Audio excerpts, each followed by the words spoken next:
Skin ഇഷ്യൂസുമായി ബന്ധപ്പെട്ട് അക്യുപങ്കർ ചികിത്സ തേടുന്ന ചിലരൊക്കെ പറയാറുള്ള കാര്യമാണ് ചികിത്സ തുടങ്ങിയതിനു ശേഷം രോഗം മൂർച്ഛിച്ചതായി പറയാറുണ്ട്. നമ്മൾ മനസ്സിലാക്കേണ്ടത് മറ്റ് ചികിത്സാ രീതികളിലൊക്കെ നമ്മളിപ്പോൾ ഓയിൻമെൻറ്റോ മറ്റു മരുന്നുകളൊക്കെ ഉപയോഗിക്കുന്ന സമയത്ത് പലപ്പോഴും സംഭവിക്കാറുള്ളത് ഒരു സബ്സൈഡിങ് ആക്ഷനാണ്. നമ്മൾ ഓയിൻമെൻറ്റ് അപ്ലൈ ചെയ്യുമ്പോൾ പ്രോബ്ലം കുറയുന്നതായിട്ട് ഫീൽ ചെയ്യാം.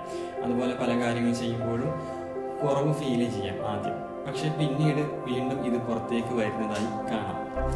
എന്നാൽ അക്യുപങ്കർ ചികിത്സാ രീതി അനുസരിച്ചിട്ട് സബ്സൈഡിങ് ആക്ഷന് പകരം ഒരു എലിമിനേഷൻ ആക്ഷനാണ് ചികിത്സിക്കുമ്പോൾ ഉണ്ടാവാറുള്ളത്.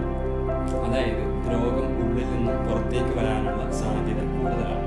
അപ്പോൾ പലപ്പോഴും നമ്മൾ മുമ്പ് കഴിച്ചിട്ടുള്ള മെഡിസിനോ ഓയിൻമെൻറ്റോ ഇത് മൂലം കാരണമായിട്ട് സബ്സൈഡ് ആയിട്ടുള്ള പ്രോബ്ലംസ് ഉണ്ടായിട്ടുണ്ടെങ്കിൽ അക്യുപങ്കർ ചെയ്യുമ്പോൾ അത് പുറത്തേക്ക് വരാനുള്ള സാധ്യത വളരെ കൂടുതലാണ്.